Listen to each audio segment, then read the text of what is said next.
عرفكم بيا، انا مس مريم اشرف، انا اللي هدربكم على كورس الاسعافات الاوليه. لازم نعرف ايه تعريف كورس الاسعافات الاوليه، وايه محتوى الكورس، وايه الهدف من الكورس. انا مش هروح اي كورس وخلاص، لازم ابقى عارف الكورس ده هيفيدني في ايه وايه اللي هاخده في الكورس.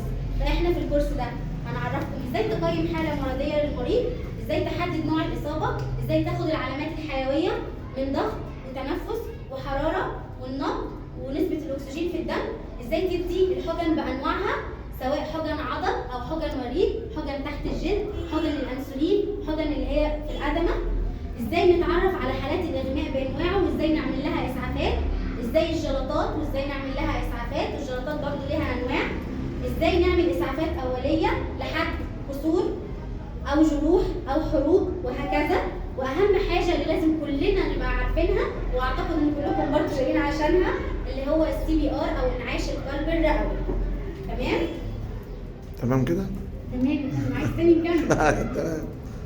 بالتوفيق ان شاء الله. شكرا.